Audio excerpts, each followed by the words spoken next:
She was just a teenager, a quiet 16-year-old buckled into seat 7A, sipping a soda and absent-mindedly staring at the clouds, when the cabin suddenly filled with tension. At first, she thought it was nothing, just the usual bump of turbulence, the kind of thing most passengers ignore. But then came the sharp change in tone from the flight attendants, the whispered conversations between passengers, and finally, the unmistakable shadow of something massive sliding across the wing outside her window. She turned her head and froze. There, just a few hundred feet away, was the sleek, predatory outline of an F-22 Raptor, its sharp nose angled directly toward the aircraft she was sitting in. The fighter jet was close enough that she could make out the canopy, even the helmeted figure inside. The roar of its engines reverberated faintly through the cabin, and suddenly the normal hum of the passenger plane felt fragile, almost breakable, compared to the raw power flying alongside them. A murmur of disbelief rippled through the cabin. Some passengers pressed their faces to the glass, trying to take pictures, while others sat rigid in fear. The girl in 7A felt her stomach twist into knots. This wasn't normal. Something was wrong. What was supposed to be a routine flight had turned into anything but. She was traveling alone, flying home after visiting relatives, just another anonymous passenger among 200 strangers. Nothing about her stood out. She had walked onto the plane like everyone else, passed her boarding pass to the attendant, found her seat by the window, and settled in. She had expected a few hours of music, maybe a nap, and then the familiar comfort of home. But now, staring at a fully armed Raptor keeping pace with their jet, her hands trembled in her lap. The atmosphere inside the plane shifted from mild curiosity to outright fear when a second fighter appeared, sliding into formation above them like a hawk circling prey. Mothers clutched their children. A man across the aisle muttered a prayer. The captain's voice broke through the speakers, steady but strained, announcing that everything was fine, that they had been asked to cooperate with military aircraft. But his tone betrayed the truth. This was not fine. What no one in the cabin knew was that 30 minutes earlier, the pilots had received a troubling message from air traffic control. Their transponder had failed to identify correctly as the plane crossed into a restricted military zone. Whether it was a technical malfunction or something more sinister didn't matter. Protocol was absolute. 2 Raptors scrambled from the nearest airbase, climbing into the sky with afterburners blazing, intercepting the commercial jet before it could fly any deeper into restricted skies. Within minutes, they had locked into position, scanning for threats. Inside the passenger plane, time seemed to slow. Everyone waited for the next move. The captain braced himself for orders. But when the radio crackled to life, what came through wasn't a standard instruction. It was something no one could have predicted. Passenger in seat 7A, the voice of the fighter pilot boomed, calm but commanding, callsign Firefly. Do you copy? The words hit her like a thunderclap.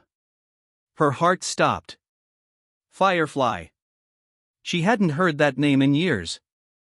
It wasn't just a random nickname, it was her call sign, a childhood moniker that belonged to a past she thought only her family remembered. Firefly was what her father's squadron had called him when he was alive, a decorated fighter pilot known for his daring maneuvers and the glowing streaks of his aircraft under certain conditions. To honor him, the men on the base had sometimes playfully called his daughter by the same name when she visited as a little girl, running around the hangars, her father's helmet far too big for her head. It was a memory tucked deep in her heart, tied to laughter, the smell of jet fuel, and the pride of being her father's daughter. But her father was gone now. Lost in a training accident years earlier. Since then, Firefly had been a name buried in the past, spoken only in family stories, never in public. And yet, here it was, echoing through the cockpit radio, spoken by a voice from the skies. The girl's eyes widened. How could the pilot know? She pressed her face against the glass, searching for a sign. The Raptor flew steady, its pilot hidden behind a reflective visor, impossible to see. But somehow, she felt his gaze locked on hers.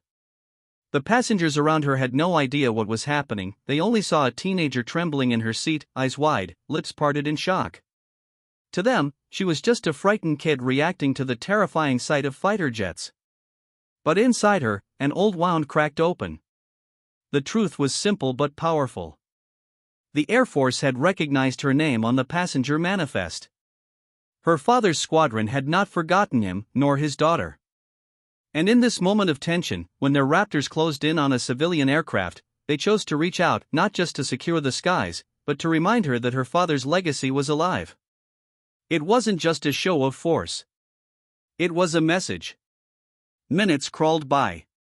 The cabin buzzed with fear, but the Raptors held formation, guiding the passenger jet out of restricted airspace.